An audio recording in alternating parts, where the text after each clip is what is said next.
আসসালামু আলাইকুম। সবাইকে শুভেচ্ছা জানাচ্ছি বান্দরবনের পাহাড়ের বুক থেকে। অসাধারণ সুন্দর একটি পাহাড়ি রিসোর্ট মিরিঞ্জা ভ্যালি থেকে।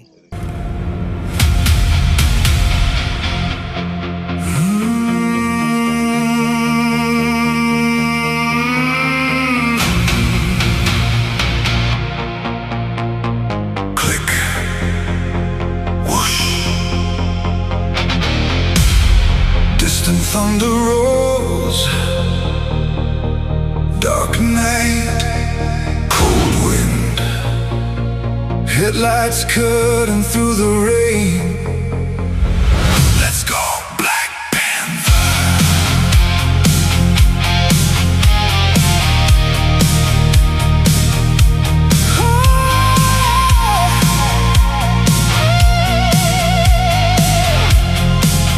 Let's go, Black Panther.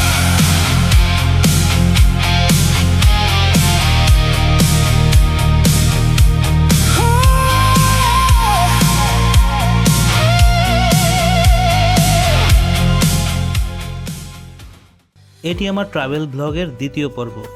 যদি প্রথম পর্ব এখনও না দেখে থাকেন তাহলে ডিসক্রিপশন বক্সে লিংক দেয়া আছে, দেখে আসতে পারেন। ঘণ্টাখানিক ঘুমানোর পর শরীরটা যেন আবার নতুন করে প্রাণ ফিরে পেল। ক্যামেরা হাতে নিয়ে বের হয়ে পড়লাম পাহাড়ের সৌন্দর্য আরও কাছ থেকে দেখার জন্য। সত্যি বলতে মিরিঞ্জা ভ্যালির কটেজগুলো এত সুন্দর আর কালারফুল করে তৈরি করা হয়েছে যে দূর থেকে দেখলে মনে হয় পাহাড়ের গায়ে গায়ে কেউ রং তুলি দিয়ে ছবি এঁকে রেখেছে। আরও নতুন নতুন কটেজ তৈরি হচ্ছে, মানে বোঝা যাচ্ছে দিন দিন এই জায়গায় জনপ্রিয়তা বেড়েই চলেছে। দূরে তাকালে দেখা যাচ্ছিল সেই আঁকাবাঁকা রাস্তা, যে রাস্তা ধরে আমরা এত দূর বাইক রাইড করে এখানে উঠে এসেছি।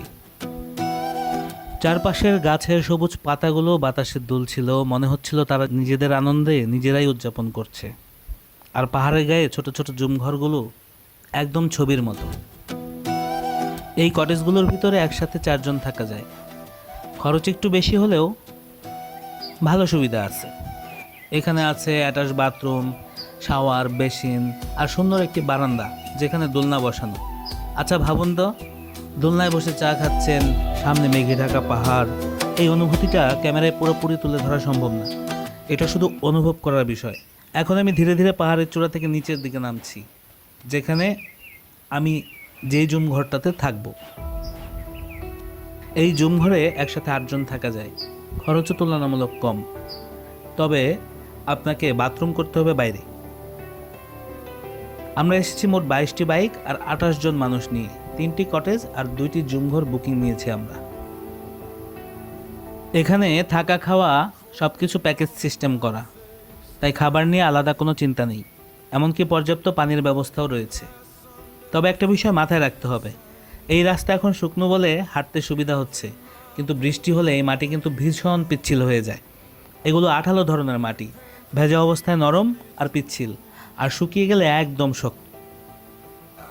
নামতে নামতে চলে এলাম একটি খালি জুমঘরের সামনে। এখানে এসে খুব মন দিয়ে দেখছিলাম কিভাবে শুধু বাঁশ দিয়ে এত সুন্দর আর মজবুত ঘর তৈরি করা যায়। কি যেন একটা গাছের পাতা ব্যবহার করা হয়েছে এই চালগুলো দিতে। আর সেই ঘর থেকে পাহাড়ের দৃশ্য, মানে যে ব্যালকনিটা আছে এখান থেকে পাহাড়ের দৃশ্যটা আপনারা নিজে চোখেই দেখুন।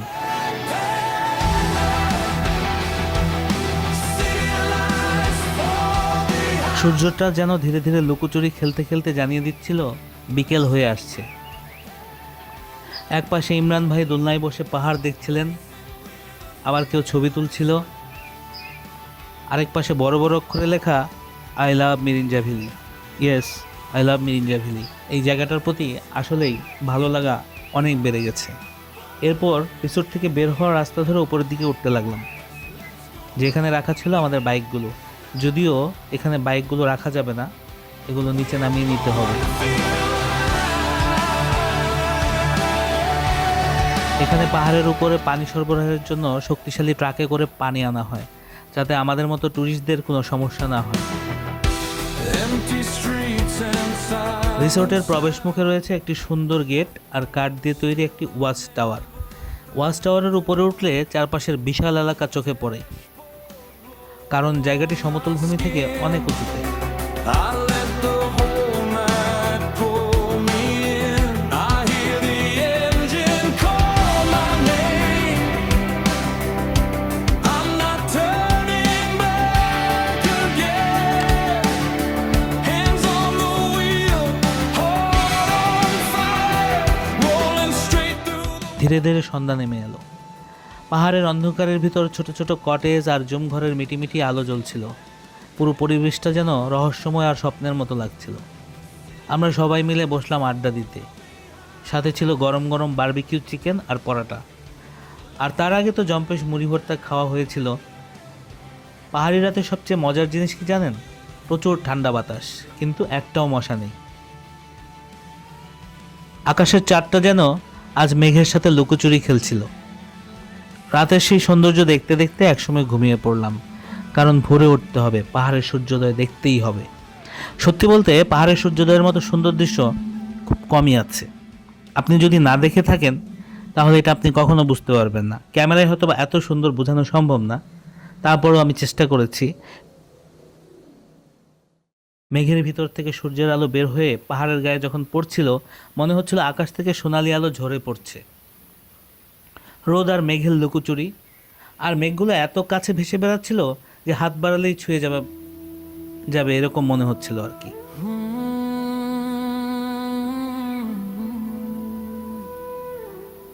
পাহাড় ডাকে। তো দেখতে দেখতে সকাল 11টা বেজে গেল। পাহাড়ের উপর বসে বসে দেখছিলাম, পাহাড় দেখছিলাম আর সকালে নাস্তা করছিলাম। খাওয়া শেষ করেই আমরা আবার রেডি হয়ে গেলাম। আজকের গন্তব্য বান্দরবনের রহস্যময় এবং অনেকটাই নিষিদ্ধ এলাকা, পোয়ামুহুরী নদী। আমরা চেষ্টা করব সেনাবাহিনীর অনুমতি নিয়ে সেই জায়গায় দেখি প্রবেশ করতে পারি কিনা। আর পোয়ামুহুরী নদীর পথে সেই বিপদসংকুল অ্যাডভেঞ্চার রাইডিং, যেখানে প্রতিটি মুহূর্ত ছিল রোমাঞ্চর ঝুঁকি, সেটা দেখতে পাবেন আমার ব্লগের 3য় পর্বে। ভিডিওটি যদি আপনার ভালো লেগে থাকে তাহলে অবশ্যই চ্যানেলটি সাবস্ক্রাইব করে পাশে থাকবেন, কারণ সামনে আসছে আরও দারুণ অ্যাডভেঞ্চার আর পাহাড়ি গল্প। সবাই ভালো থাকবেন। আল্লাহ হাফেজ।